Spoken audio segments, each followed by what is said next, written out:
Le pain de Pharaon, pourquoi le pain de Pharaon? Parce que tout simplement, le pain, c'est une nourriture qu'on peut s'approvisionner, on peut manger, avoir de la force.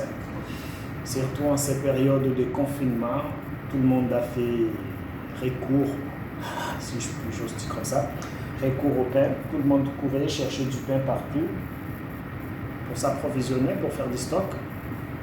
Donc le pain est très important dans notre vie. Mais je parlais aussi de Pharaon, Pharaon qui est le roi de l'Égypte ancienne, l'Égypte ancienne de l'époque.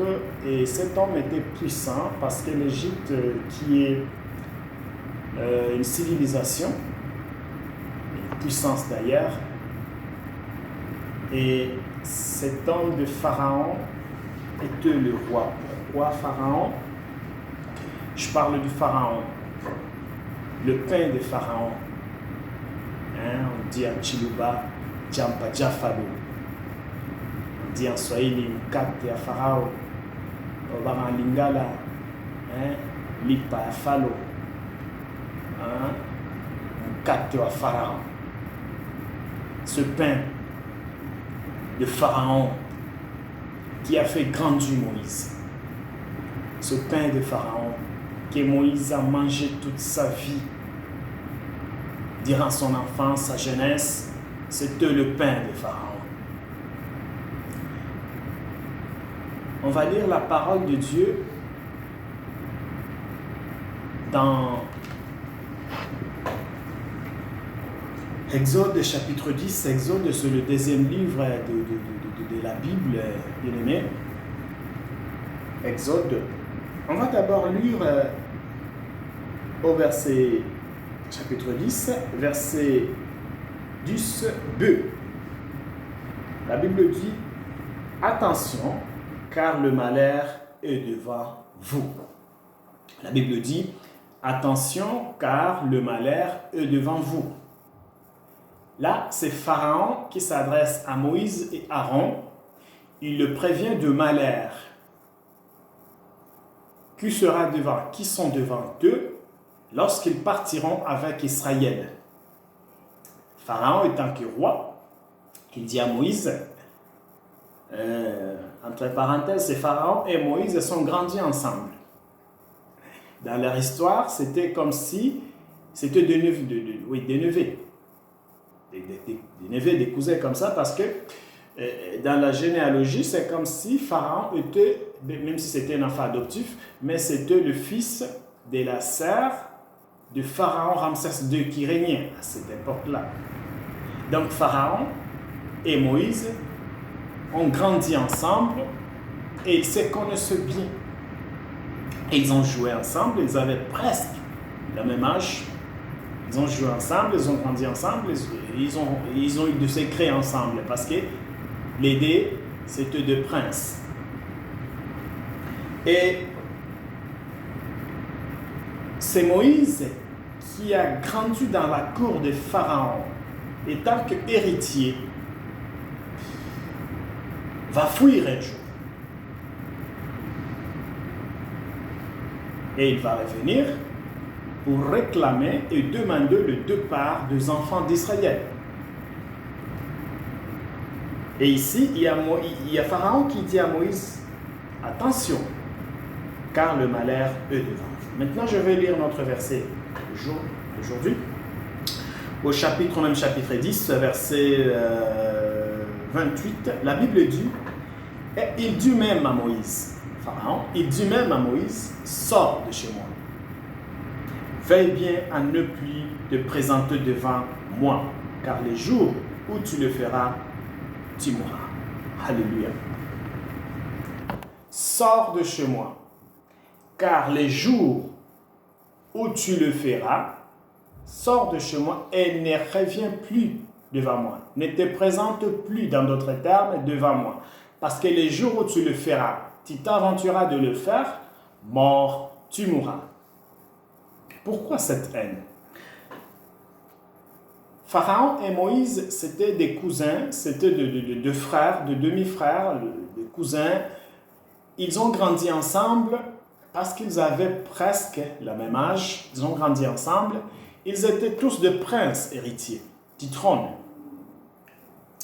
Et ils ont grandi ensemble dans cette ambiance. L'un comme l'autre étaient de princes. Et ils jouaient ensemble. Imagine-toi quand tu étais petit, tous les jeux que tu jouais avec d'autres enfants, les deux aussi le faisaient. Parce qu'ils ont grandi dans la même cour, la cour royale, comme des héritiers. À l'âge de 40 ans, Moïse est parti après avoir tué un Égyptien, soi-disant Égyptien. Après l'avoir tué, il s'est sauvé et s'est retrouvé dans le désert. Et là, il a rencontré Dieu. Dieu qui lui dit, écoutez, ça ne sert à rien. Il faut que tu retournes là-bas, là où ils te cherchent pour te tuer, là où ils vont te tuer. Il faut que tu y retournes pour, pas seulement pour aller y vivre, mais pour aller sortir mon peuple d'Israël. C'est-à-dire, tes frères que tu as laissés là-bas, les Israélites, il faut que tu ailles les chercher et les faire sortir de là-bas. Il y a eu un peu une longue discussion entre Dieu et Moïse, mais Dieu a fini par convaincre Moïse et par des signes et des prodiges, et en lui donnant des assurances comme quoi il ne sera pas exécuté. Il sera avec lui, et pas seulement il sera avec lui, mais Dieu lui donne sa garantie comme quoi lui il fait de lui un Dieu. Et comme tout un Dieu doit avoir un prophète, et Moïse aura comme prophète Aaron, qui était son frère d'ailleurs. Et Moïse et Aaron vont commencer cette aventure d'aller voir Pharaon pour lui dire, écoutez, je sais que c'est difficile, et nous avons grandi ensemble, voilà, moi aussi je suis prince héritier, mais il y a une urgence, il faut que tu libères, tu laisses partir le peuple de Dieu, les enfants d'Israël, pour qu'ils aillent adorer Dieu dans le désert. Il a bien précisé 3 jours de marche. Ça n'a pas marché avec Moïse, avec Pharaon. Pharaon, ils ont commencé les interrogations, les discussions, les tiraillements, et Dieu a intervenu. Dieu a dit intervenir parce que c'était lui qui a dit à Moïse, qui a donné à Moïse la mission de faire sortir les enfants d'Israël du point A pour les amener au point B, qui était le pays où coulait le lait et le miel, Canaan. Bien-aimés, vous savez, dans notre vie, parfois nous avons de passé. Nous avons notre passé et notre passé nous attrape toujours un jour ou l'autre. Moïse qui vivait dans cette maison, dans ce palais royal de païens où ils adoraient le statut, lui aussi, c'est même nourriture c'est la même bouffe que mangeaient ces idolâtres, Moïse aussi l'a mangé. Ils partagèrent tout, sauf rien dans ce palais. Or, tout ce qui était dans ce palais, la Bible dit, un jour, quelque part dans la Bible dit, vous ne mangerez pas les aliments ou les nourritures sacrifiées aux idoles. Lorsque vous commencez à manger des nourritures sacrifiées aux idoles, ça va vous dépouiller spirituellement. Vous n'aurez plus la force spirituelle de tenir face.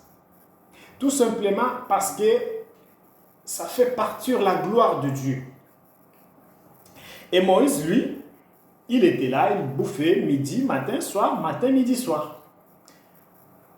Sauf que le pharaon que Moïse discute avec, ce n'était pas le pharaon qui régnait à l'époque, c'était son père, Ramsès Ier. Et lui qui règne, Ramsès II, savait très bien que Moïse était un fils entre guillemets, de sa tante, mais quelque part il était hébreu. Et Moïse est venu avec cette mission que l'Éternel lui demande d'aller faire sortir son peuple du pays d'Égypte pour le faire ramener dans le pays des Canaan où coule le lait et le miel. Vous vous imaginez dans une maison où vous avez grandi, cette maison vous a accueilli, vous a donné de tout. Cette maison qui a fait de vous ce que vous êtes. Et un jour débarquer, dire au proprio, écoutez, je sais que oui, mais il faut que vous laissiez tout ce que j'avais. Vous me laissez partir avec tout ce que j'avais dans cette maison. Ce n'était pas facile pour Moïse, pour Pharaon. Et après des discussions et des longues discussions, l'Éternel Dieu a intervenu dans plusieurs façons. Et Moïse qui va dire à Pharaon, qui va dire à Moïse au chapitre 12, « Sors de chez moi, veille bien à ne plus te présenter devant moi. Car les jours où tu le feras, tu mourras. » Après une longue discussion, des longues négociations de plusieurs jours, Pharaon décida de couper le pont définitivement. Il dit à Moïse, écoute Moïse, mais qu'est-ce qui te prend Moïse? Aujourd'hui tu viens me réclamer de te laisser partir avec les enfants d'Israël, tout en sachant, tu sais très bien que c'est les Hébreux qui construisent notre ville. Si on peut dire être puissant aujourd'hui, c'est eux qui construisent la ville. Quelle ingratitude de Moïse. Tu as oublié comment vous êtes venus dans cette ville. Vous étiez 70 personnes. Aujourd'hui, vous êtes des centaines de milliers. Nous vous avons hébergé. Nous vous avons donné à manger. Nous avons fait de vous une nation, un peuple. Vous n'étiez pas un peuple. Vous étiez une poignée de mains, de personnes. 70 personnes. Mais aujourd'hui, vous êtes des centaines de milliers. Parce que nous vous avons donné une terre pour cultiver. Nous vous avons donné à manger. Bref, il essaie de montrer il essaie de faire comprendre à Moïse que c'est eux qui les ont fabriqués. Et c'était vrai. Malheureusement, c'était vrai.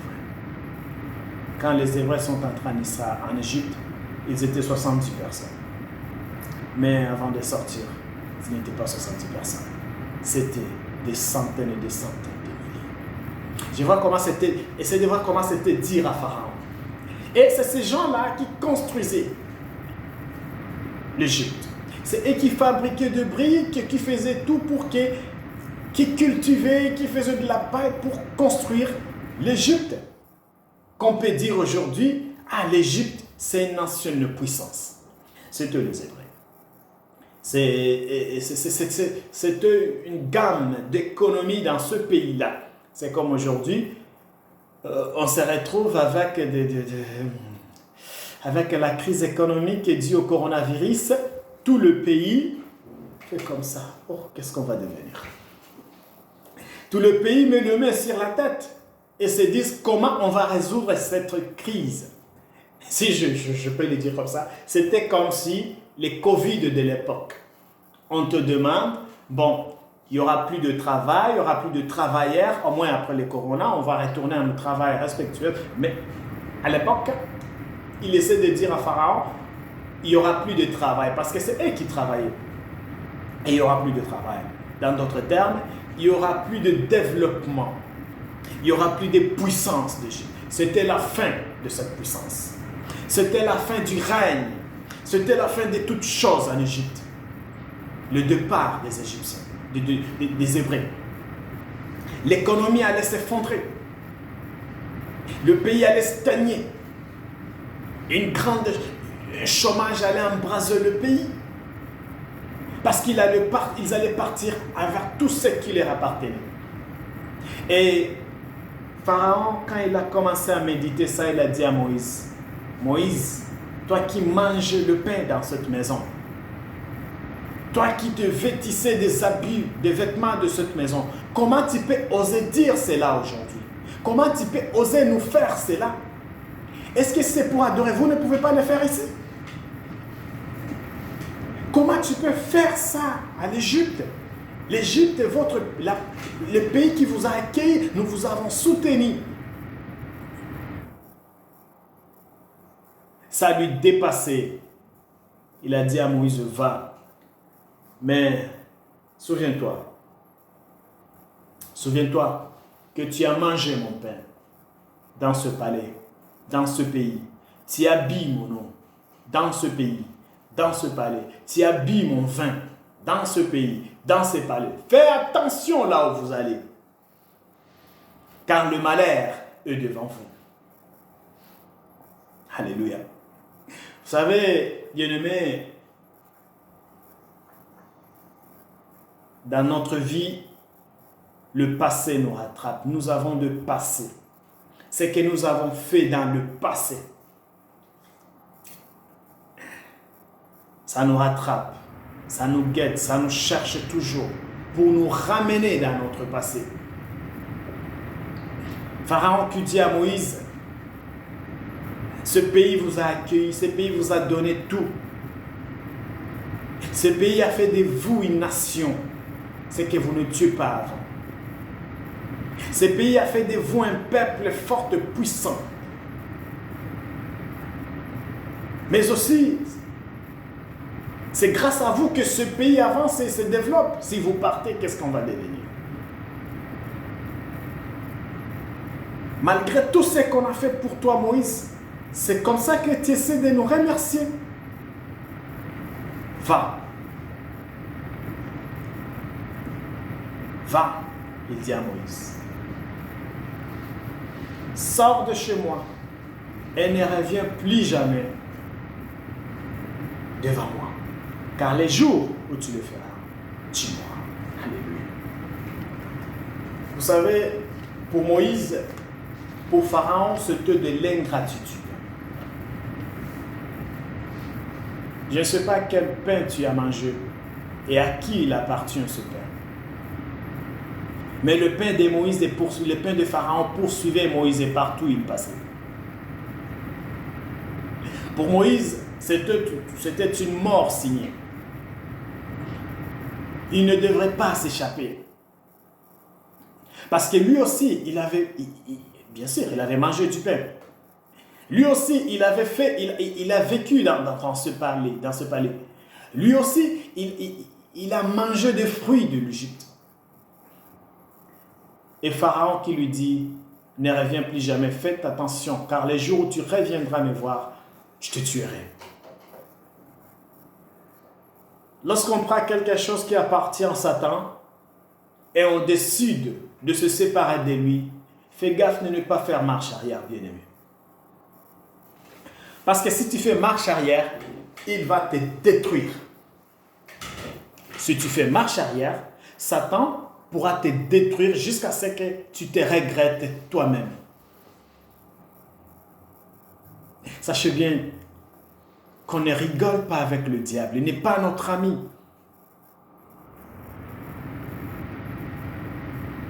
Pierre dit, vous qui avez déjà goûté la grâce, la science du mystère du ciel, si vous tombez dans le péché, c'est difficile de vous relever. Pourquoi?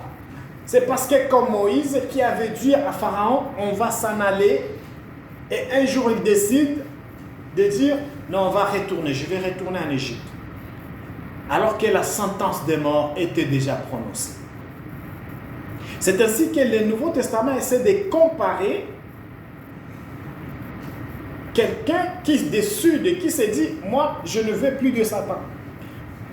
Mais un jour, il encore décide de retourner pour aller voir le même, son ancien patron, et lui dire, écoute, là, il va te prendre ici, dans la gorge. Il dit à Moïse, va-t'en ici et ne reviens plus jamais voir ma face. Car les jours où tu reviendras pour voir ma face, tu mourras. Bien-aimé, beaucoup de personnes ont écouté la parole de l'évangile de la grâce, et ils ont dit, je reçois Jésus dans ma vie. Ils se sont convertis. Après des calvaires et des calvaires, après de longues années, ils ont décidé de retomber dans le péché. Et Satan a fait de leur vie la pire enfer. Tout simplement parce qu'ils ont décidé de retourner dans leur passé. Chose qu'ils avaient déjà dit, je ne le ferai plus. Je décide d'accepter aujourd'hui le Seigneur Jésus-Christ comme mon sauveur et mon Seigneur. Un jour, pour une raison ou l'autre, ils décident de faire marche arrière. Ils décident de se retourner encore. Et c'est là où celui qui les attendait avec des griffes leur donne de bons cadeaux. C'est là où Pierre dit, c'est lui qui a déjà goûté, vous qui avez déjà goûté, le mystère, qui connaissez les secrets du mystère du royaume des cieux, de la grâce de Dieu. Vous avez participé. Si vous tombez, ce sera difficile pour vous de vous relever.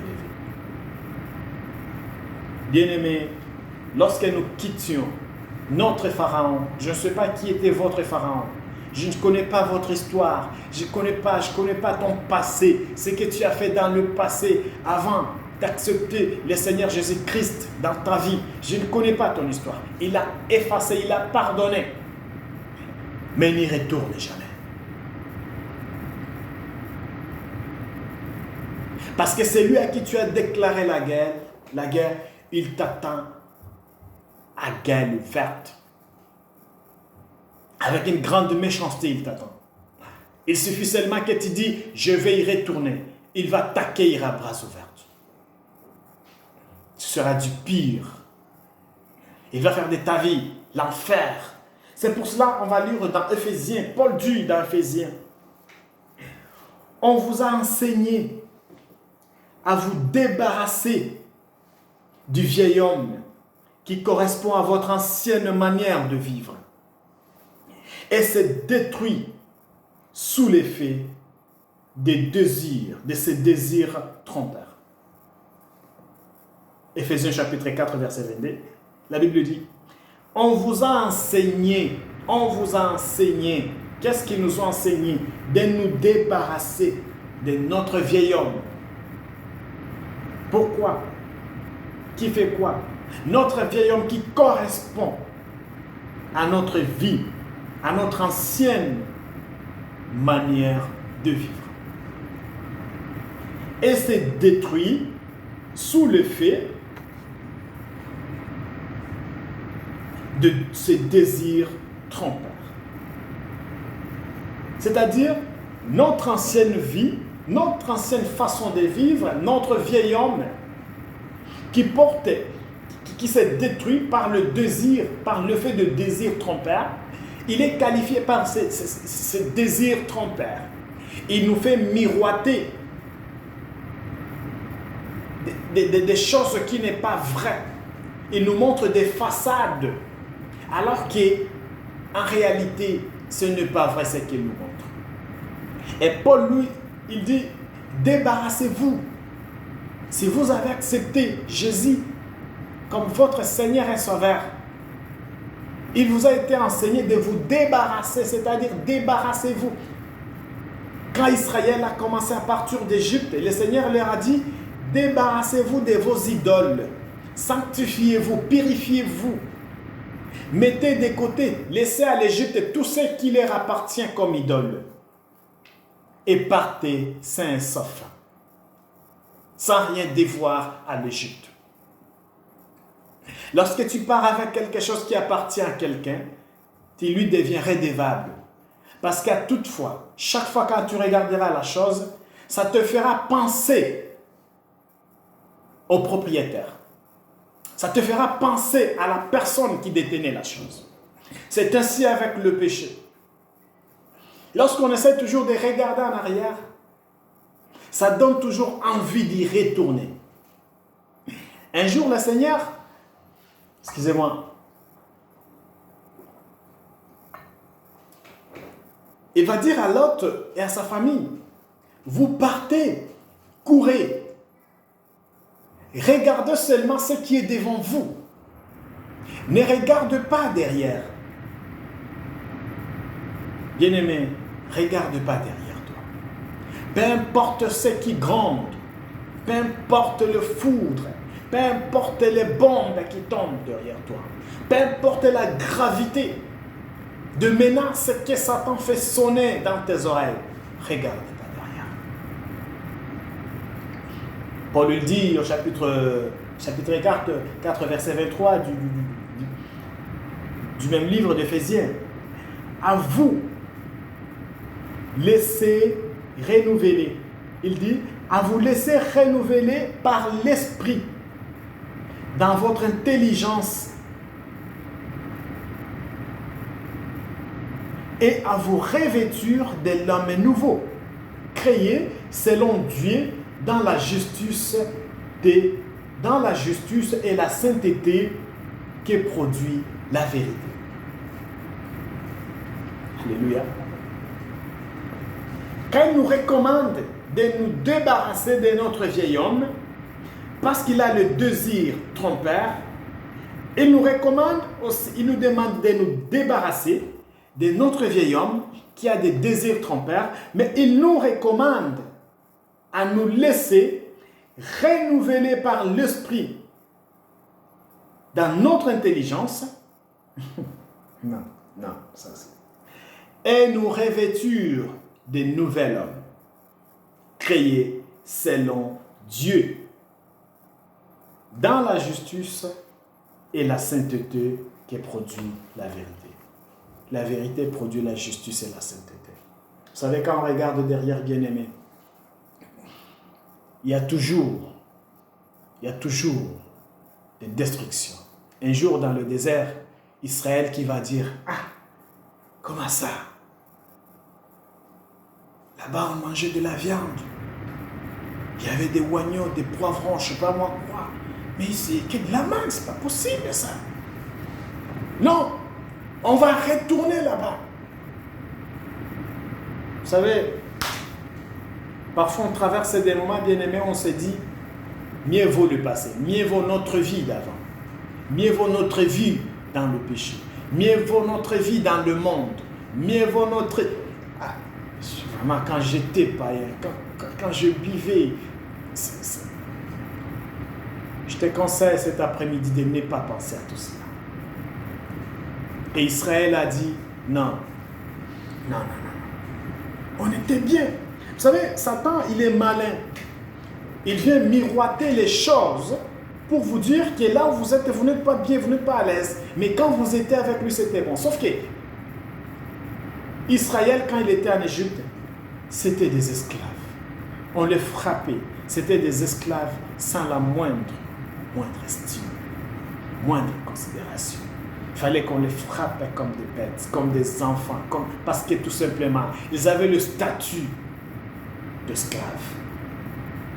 Mais malgré cela, malgré cette souffrance, Satan est venu un jour dans le désert, il a commencé à leur faire miroiter la vie ancienne.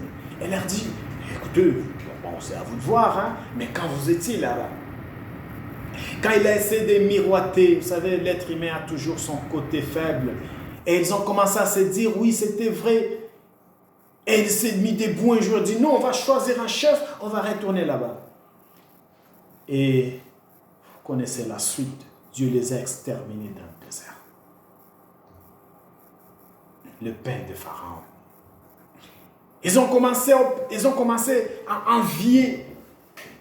Ils ont pensé au pain de Pharaon qu'ils ont laissé derrière. Ils ont encore commencé à envier le pain de Pharaon. Ils se disaient, ah, c'était bien. Comme nombreux d'entre nous aujourd'hui qui se disent, ils préfèrent leur vie ancienne quand ils étaient païens.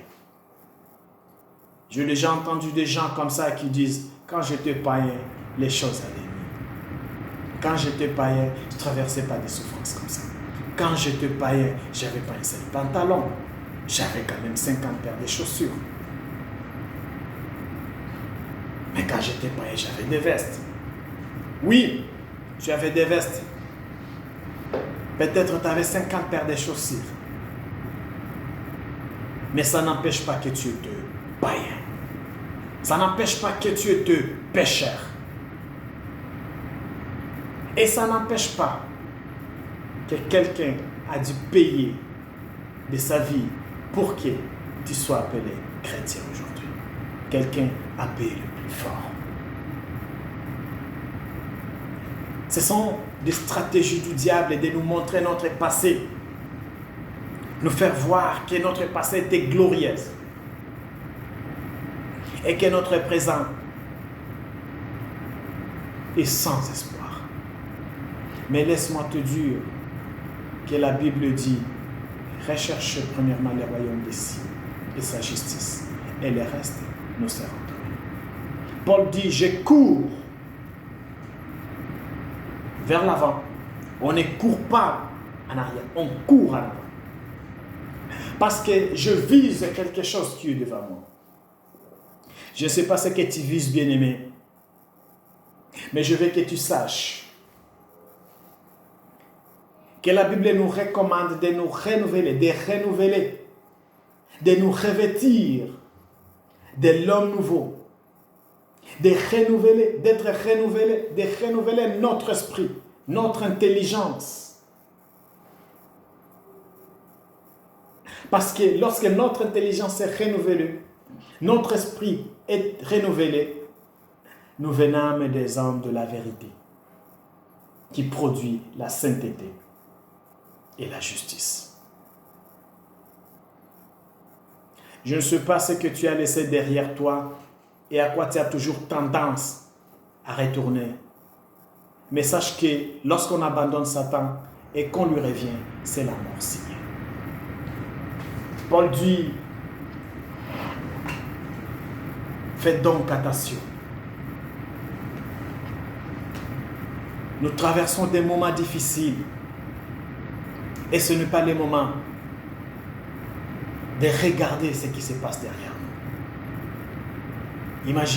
Imagine-toi au volant, tu es conducteur, tu es chauffeur, et que tu passes tout ton temps à regarder derrière toi, à regarder, à chercher à voir ce qui se passe derrière toi. Tu n'arriveras pas au bon port. Tout en sachant que tu es responsable de tous ces passagers qui sont dans le bis. Tu es chauffeur d'un bis, tu as plusieurs dizaines de personnes dans ce bis et tu t'aventures de regarder derrière toutes les 5 minutes. Crois-moi, tu ne finiras pas la course.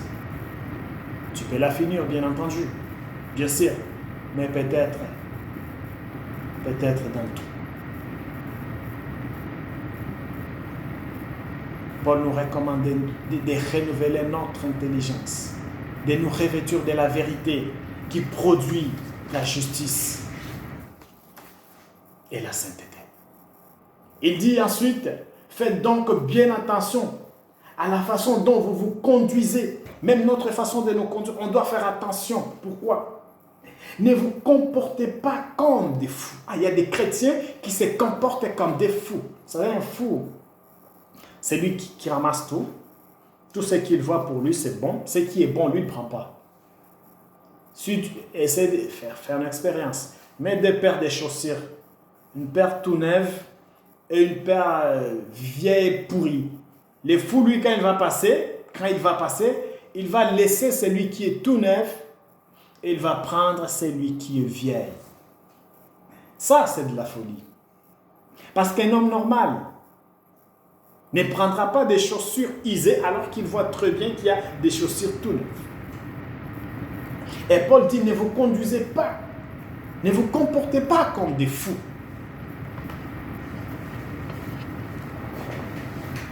Lorsqu'on vomit, on va encore retourner pour aller réavaler ce qu'on a vomi. C'est ce que Paul essaie de nous dire.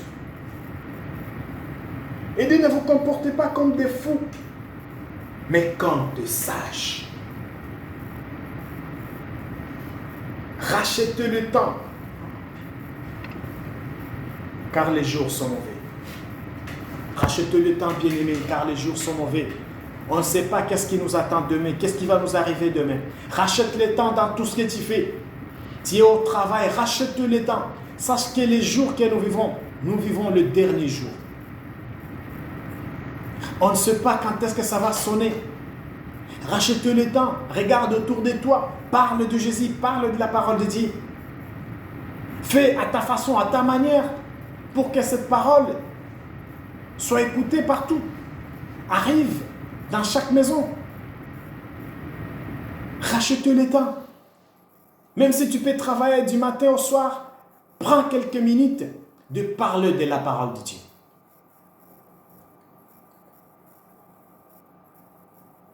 La Bible dit, rachète le temps car les jours sont mauvais. Rachète le temps. Si au lycée, rachète le temps. Rachète. Au travail, rachète le temps. Prends quelques minutes de te concentrer, de te dire que je vis dans un monde où je suis qu'un pèlerin. Parce qu'un jour, nous serons tous jugés. Regarde pas derrière d'où tu viens, regarde pas, fais même pas attention. Mais focalise-toi sur ce que tu vois devant toi. La vie éternelle. Lot, il s'était focalisé, il regardait devant lui l'espérance et l'espoir qui étaient devant lui. Pour lui, Sodome était du passé et il ne pouvait pas regarder derrière. Mais nous avons toujours ces personnes qui ont des secrets,